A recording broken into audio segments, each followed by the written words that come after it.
Olá, bom dia, boa tarde, boa noite. Aqui é a professora Milka Klein, professora da Escola Alternativa. Tudo bem com vocês?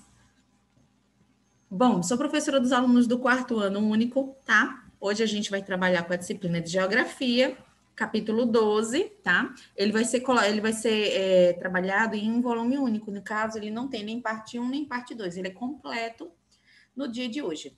Tá certo assim? Aqueles informes de praxe, né, que a tia faz. Eu espero que vocês estejam num ambiente calmo, tranquilo, confortável, se possível, use fones de ouvido, para que a experiência seja mais ampla, né? Que vocês consigam ter uma experiência melhor. Lembrando, na dúvida, volta a videoaula, reassiste ela quando terminar, tá certo? E lembra sempre de fazer a leitura do livro, tá? Ela ajuda muito vocês aí, tá? Tanto na pronúncia da palavra como na memorização da palavra. Além, claro, de vocês aprenderem com maior facilidade o conteúdo do capítulo, né? Do nosso livro. A gente vai trabalhar hoje a produção e consumo, tipos de reciclagem, qual o destino correto de cada tipo de lixo. Lembrando que eu vou pedir, né, que vocês tenham um pouco de paciência, né, porque infelizmente realmente está tendo construções aqui perto de casa e às vezes sim sai algum barulhinho. Então eu peço milhões de desculpas. Eu já tentei sanar esse problema, mas infelizmente está difícil. Bom, na abertura do nosso capítulo, como eu sempre coloco, páginas 126 e 127, a gente vai falar sobre a produção e o consumo, tá? Então, aí, como eu faço sempre, o que eu vou fazer? Eu vou destrinchar, vou ampliar essa imagem e a gente vai trabalhar em cima dela. Tudo bem? Vamos, Katia? Que ele fala o seguinte, ó: ferramentas, pedaços ou lascas de tinta de satélites, naves e foguetes. Dá para acreditar que existem milhões de objetos como esses passeando pelo espaço em volta da Terra? Esses pedacinhos de material que ficam em órbita ao redor do planeta são chamados de lixo espacial. Eles faziam parte de objetos que foram enviados ao espaço por um motivo específico, mas com o passar do tempo tornaram-se inúteis, ou seja, viraram lixo. Recentemente, um grupo de astronautas da Estação Espacial Internacional, ISS, teve que procurar abrigo na nave russa Soyuz por causa de um objeto como esse. Eles temiam ser atingidos em pleno espaço.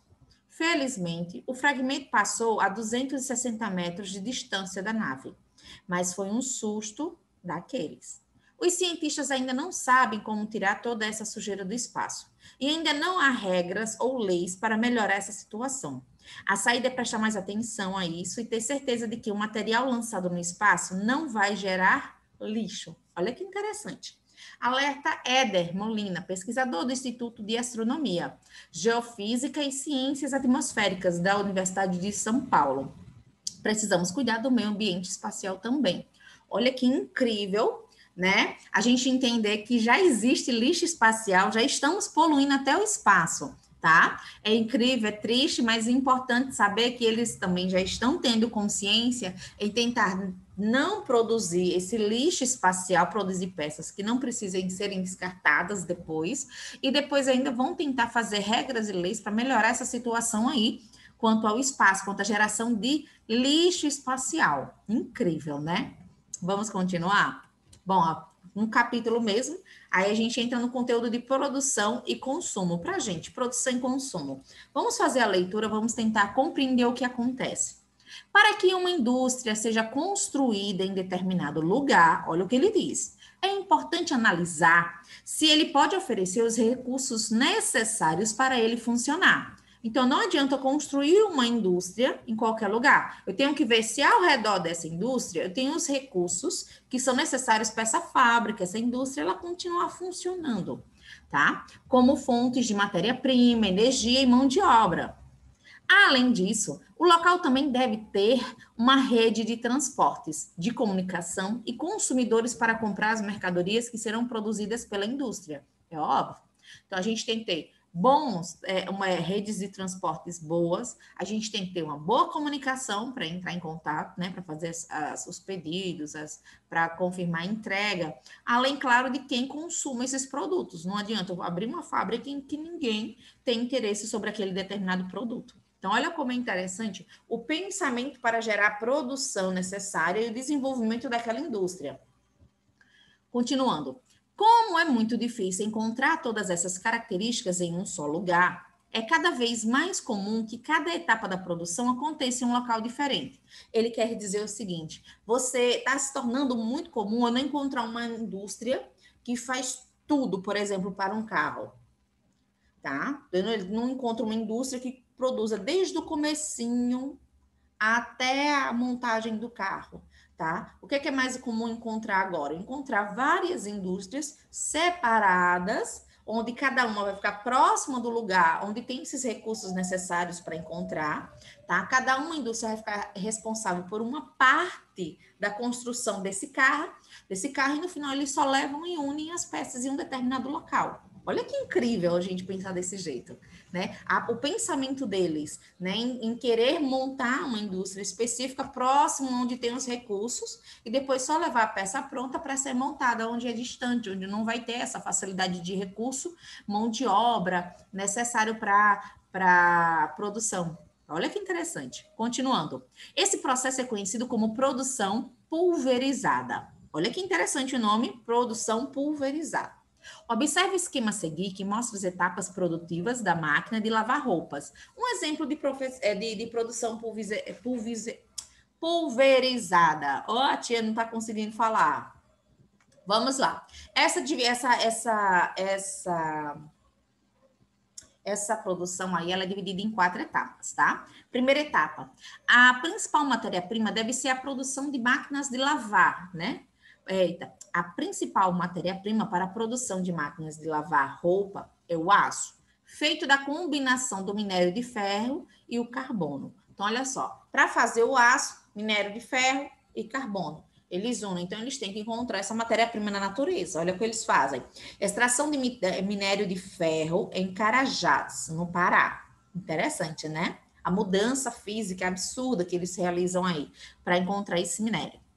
Etapa 2. Na indústria siderúrgica, o ferro e o carbono são transformados em aço, que será utilizado para produzir diferentes peças. Olha que incrível, tá? Então, aí a gente tem a siderurgia, que é mais próxima. Então, veja, a primeira indústria próxima, onde é retirado esse minério aí da natureza. Indústria siderúrgica em Belo Horizonte, Minas Gerais. Continuando, etapa 3. Na fábrica de máquinas de lavar, as peças de aço e de outras matérias-primas passam por várias etapas até serem transformadas em produto final, tá? Então, vão ser transformadas no produto final. Vai passar por várias etapas, tá? Embaixo tem linha de montagem de máquinas de lavar roupa em Rio Claro, São Paulo. Olha que interessante, já estamos em São Paulo. Olha a distância. Número 4. Depois de fabricadas, as máquinas de lavar são enviadas para os centros de distribuição, lojas e comércios onde podem ser compradas pelas pessoas. Máquinas de lavar em loja de eletrodomésticos em São Paulo. Veja que durante a etapa de produção dessa máquina de lavar, eles passaram por locais diferentes. Ó, a extração foi feita em Pará, Minas Gerais é mais próximo de Pará, então a indústria da siderurgia foi em Minas Gerais, pegou as peças, foram levadas para a linha de montagem já em São Paulo, e depois que elas foram montadas em São Paulo, foram levadas e distribuídas na rede de distribuição, nos centros de distribuição, nas lojas, tá? E no comércio, distribuída pelo comércio para ser comprada e comercializada pelas pessoas. Olha que incrível, tá? Posso continuar?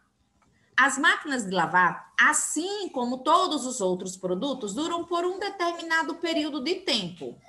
Dependendo dessa duração, os produtos podem ser classificados de diferentes modos. Dependendo da duração, a gente classifica de forma diferente. Olha aí a imagem daí da família fazendo a observação do notebook, né? Fazendo alguma pesquisa aí. O notebook é um exemplo de produto que pode durar pouco tempo. Pouco tempo. Alguns produtos costumam durar muito tempo, por anos ou até mesmo décadas. Esse tipo de produto só estraga depois de ser utilizado por muitas vezes ou pelo mau uso, como os móveis, os eletrodomésticos, os computadores ou os automóveis, tá? Então, aí esses produtos aí que ele está falando, a gente pode durar muito tempo, depende do nosso uso ou se usamos em excesso, tá? Vamos continuar. Olha agora aí. Os alimentos como maçã são exemplos de produtos que duram pouco tempo. Já outros produtos costumam durar pouco tempo, às vezes apenas alguns dias, semanas ou meses, como alimentos, roupas, calçados, medicamentos e produtos de higiene pessoal. Então, olha que interessante, a gente tem os produtos que têm uma durabilidade maior, como na imagem anterior, ó, tá? O notebook é um exemplo, que pode durar muito tempo, tá? Ele pode durar muito tempo. Dependendo do uso, eu vou reduzir a durabilidade dele. Mas os alimentos, tá? Roupa, calçado, medicamento e produtos de higiene pessoal, eles têm uma durabilidade bem menor. Olha que interessante, eu consegui construir, compreender quanto a diferença da durabilidade dos produtos que são construídos em indústrias e são levados até nós, para a gente consumir no nosso dia a dia. Bom, eu vou deixar aqui, com muito amor, com muito carinho, com muito zelo, atividades da página 130, 131 e 132. Tá certo assim? Então, com muito carinho, eu vou deixando essa atividade aí para vocês. Pausa o vídeo, realiza as atividades, depois volta para assistir a aula com a tia Milka. Tudo bem? Voltando, acreditando que vocês já fizeram a atividade, ou pelo menos já deixaram guardada, anotada, essas atividades que devem ser realizadas para durante a aula, obviamente, a gente fazer a correção. A gente vai falar sobre os tipos de lixo e reciclagem. Para diminuir a quantidade de recursos naturais extraídos do meio ambiente, olha o que ele vai falar. É necessário praticar ações como consumo consciente. Opa, a gente já trabalhou consumo consciente em outras disciplinas também, tá? A gente trabalhou, por exemplo, em matemática, a gente já falou sobre consumo consciente em português. Continuando a leitura. Com elas, né, também é possível produzir menos lixo, ajudando na conservação da natureza. Veja, ele não está dizendo que não vai produzir lixo, mas ele vai produzir em uma escala muito menor esse lixo. Produzir em uma escala muito menor esse lixo. Sendo assim, eu vou conseguir conservar por um período maior a natureza, até encontrar um descarte melhor, tá? Uma forma de não produzir tanto material e jogá-lo na natureza. Mas, afinal, o que é esse lixo, gente? Quem sabe o que é esse lixo? O lixo, eles são todos materiais, objetos e resíduos sólidos que foram descartados pelas pessoas depois de serem usados em diferentes atividades do dia a dia. Quer dizer o quê? É objeto, é resíduo que foi descartado por nós depois de a gente usar no nosso dia a dia. A gente jogou fora. Não presta mais para usar no meu dia a dia. Joguei fora. Atualmente, em razão de as pessoas consumirem cada vez mais, o aumento da produção de lixo se tornou uma grande preocupação. Olha que então, a cada vez que a gente consome mais produtos, a gente produz mais lixo e isso gera uma preocupação. Olha o que ele está dizendo, continuando a leitura. Isso acontece porque muitas vezes o lixo ele é despejado em locais incorretos, causando prejuízo ao meio ambiente. Então, na maioria das vezes, as pessoas, elas acabam descartando de forma equivocada, errada, esse material. E acaba o quê? Prejudicando ainda mais o meio ambiente. Olha que incrível a gente entender sobre isso. Vou continuar. A gente tem algumas imagens aqui que vai explicar direitinho, ó. Lixão ao céu aberto no Rio de Janeiro em 2017. O que isso quer dizer? Vamos fazer a leitura. Um desses locais são os lixões, grandes terrenos a céu aberto que normalmente estão localizados longe das cidades. Apesar de proibidos por lei, os lixões são o destino de grande parte do lixo, que é despejado neles sem que aconteça a separação dos materiais recicláveis dos orgânicos. Olha que incrível. Então, a gente despeja, eles são despejados esse material, esse resíduo aí, sem que faça a separação do que é reciclável e do que é orgânico. A gente já estudou a necessidade de fazer a separação do material reciclável, do material que pode ser reciclável, né? Para reutilizar e descartar em menor quantidade da natureza, como a gente tem que fazer o descarte correto dos materiais orgânicos, que eles podem voltar para a natureza, se descartados de forma correta, né? Se modificados, se feita uma decomposição deles de forma correta, eles podem virar até adubo para o solo. E a gente está descartando tudo de forma desordenada, só aumentando a quantidade de lixo ali. Por não receber um tratamento correto, olha o que ele fala, isso é sério. Esse lixo todo é responsável por poluir toda a região próxima aos lixões e atrair insetos e animais perigosos à saúde humana. Então, olha só, está poluindo toda a região, tá? Atrai animais peçonhentos, atrai insetos, tá? Causa um mau cheiro, causa prejuízo à saúde dos seres humanos. Incrível a gente estudar isso. Vou continuar? Aí a gente tem aqui o aterro sanitário municipal de Campo Verde, em Mato Grosso, no ano de 2018. Preste atenção, vamos fazer a leitura. Outro destino comum para o lixo são os aterros sanitários. Eles também estão em áreas distantes das grandes cidades, mas nesses locais a terra é escavada e preparada para que os resíduos não corram pelo solo. Além disso, o lixo é prensado e enterrado, e toda a região do aterro é monitorada para evitar a contaminação no meio ambiente. Então, a gente tem aí os aterros sanitários. Compreendendo bem, aterro sanitário é justamente um ambiente onde vai ser escavado a terra, a gente vai preparar o ambiente para que não escorra pelo solo todo esse lixo. Esse material vai ser prensado, vai ser colocado dentro do solo e aterrado, tá? E vão monitorar para que esse lixo ele não escorra para outras áreas do solo, prejudicando assim o meio ambiente. Porém, gente, a gente está jogando, escondendo sujeira. Porém, apesar de ser mais seguros apesar de ser mais seguro para as pessoas, os aterros sanitários fazem com que o terreno do local não tenha outra utilidade por muitos anos. Então, olha que só interessante. Então, mesmo que eu aterre o lixo, evite uma maior contaminação, o ambiente não vai ser utilizado, não vai ter outra utilidade por muitos anos. Não dá para alguém morar nesse local aí, não dá para construir uma residência, fazer uma praça nesse local, sem que tenha passado muitos e muitos anos, porque o risco de contaminação ainda é grande. Olha só o que a gente ainda está desenvolvendo, tá? Mas o ponto principal que eu quero trabalhar com vocês é justamente isso. E qual é o destino correto de cada tipo de lixo? Como é que eu posso descartar de forma correta cada tipo de lixo? Gente, preste atenção, Katia, antes da gente fazer a leitura desse box aí, a gente tem em cima aí um textinho, vamos fazer a leitura dele. Ele diz assim: apesar de os lixões e aterros sanitários serem os lugares mais comuns de depósito do lixo produzido nas cidades, cada tipo de lixo, preste atenção, precisa ter um destino adequado. Eu não posso jogar todos os lixos juntos. Eu tenho que descartar de forma, né? Eu tenho que levar para um depósito, dar um destino correto para cada tipo de lixo. Cada tipo de lixo é diferente. A gente tem a imagem aí que fala assim: material orgânico secando em pátio de usina de compostagem em Pingo d'Água, Minas Gerais. Incrível. Material orgânico foi separado. Vamos lá. O lixo orgânico, como folhas de plantas e restos de verduras, frutas e outros alimentos, devem ser levados para as usinas de compostagem. Olha o que ele fala. Nesses locais, o lixo orgânico é transformado em adubo, podendo ser utilizado para melhorar a qualidade do solo das plantações agrícolas sem poluir o quê? O meio ambiente.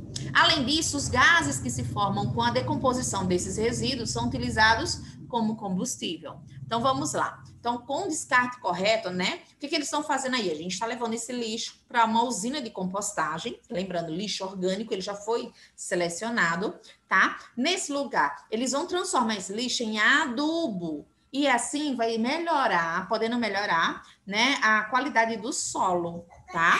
Sem falar que além da gente fazer essa decomposição aí, né, que a gente pode usar como adubo, essa decomposição, ela libera certos tipos de gases que a gente pode também usar como combustíveis. E outra, não estou descartando de forma equivocada o meio ambiente. Eu estou auxiliando, eu estou ajudando, eu estou contribuindo para a melhoria do meio ambiente. Olha que incrível. Vou continuar a explicação.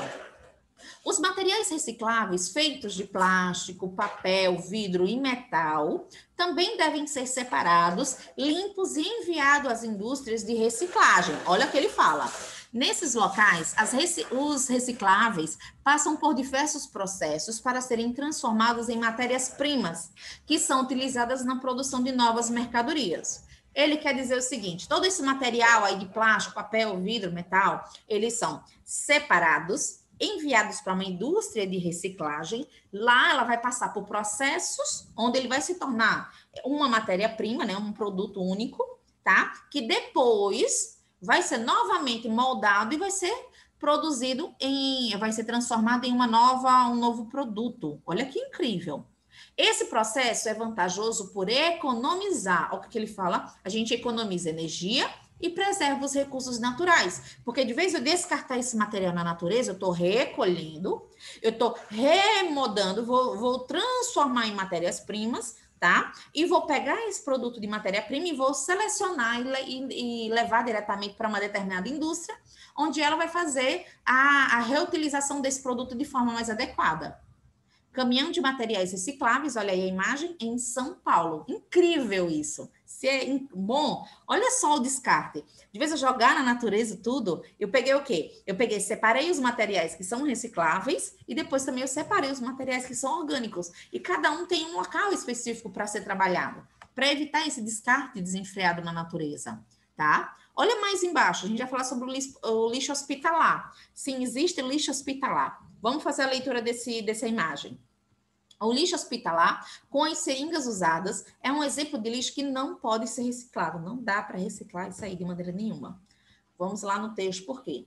Existem também um tipo de lixo que não pode ser reciclado. Ele é formado por papel higiênico, fotografias, fraldas descartáveis, espelhos, esponjas de aço, objetos de cerâmica e outros materiais, além de medicamentos e lixo hospitalar, porque são perigosos para a saúde pública e podem causar contaminação. Então, não dá para reciclar esse tipo de material, esse material. Então, a gente tem o lixo hospitalar, mas a gente tem outros materiais que não dá para reciclar, como papel higiênico, as esponjas de aço, os objetos de cerâmica, tá certo? Medicamento, não dá para você reciclar, tá? Porque são perigosos, tá? Terminando a leitura, o lixo não reciclável deve ser queimado em grandes fornos. Apesar desse processo liberar gases que poluem o ar, a queima desse tipo de lixo causa menos prejuízos ao meio ambiente do que os lixões. Mesmo queimando e produzindo esse gás que faz mal ao meio ambiente, ele faz muito menos mal eu queimando, destruindo esse lixo aí, tá? Que esse é o lixo que não pode ser reciclável, né? Não pode ser reciclado. Então, entre eu queimar, tá? É muito melhor queimar do que simplesmente eu chegar e jogar, descartar de forma desorganizada na natureza. Lembre, isso aí é muito sério, isso é o risco de contaminação. Tanto para o meio ambiente quanto para os seres vivos, é absurdo. E eu não estou nem tocando só no assunto do ser humano. A gente não pode, o risco de contaminação é absurdo, tá? Vamos lá? Bom, ele diz aqui, ó, outros produtos que também podem ser reciclados e devem ser descartados de maneira correta são as pilhas, as baterias e celulares antigos. Pilhas, baterias e celulares antigos têm um descarte específico, gente. Não pode jogar de qualquer jeito na sacola plástica. Isso deve ser feito, pois eles são fabricados com materiais que prejudicam muito a natureza. Eu não posso descartar na natureza de qualquer jeito, eu tenho um descarte específico, tá? Eles são muito prejudiciais à natureza. Para evitar que os consumidores descartem esses materiais de modo incorreto, a maioria dos municípios tem pontos de coleta especiais para eles. Muitas vezes, as próprias empresas de eletrônicos também criam locais específicos para recolher esse lixo. Sim, já aconteceu de entrar, por exemplo, em lojas, tá, que vendem material e tem o lixo para pilhas, baterias e celulares. Tem lá para você descartar naquele ambiente, naquele recipiente. Para quê? Para depois ele ser destinado a um ponto de coleta específico para fazer o descarte, né, a destruição desse material de forma correta. É muito interessante. Vamos olhar a imagem aí. Descartando as pilhas nos pontos de coleta destinados para esse fim. Você contribui para evitar que os materiais com os quais esses objetos são feitos prejudiquem o meio ambiente.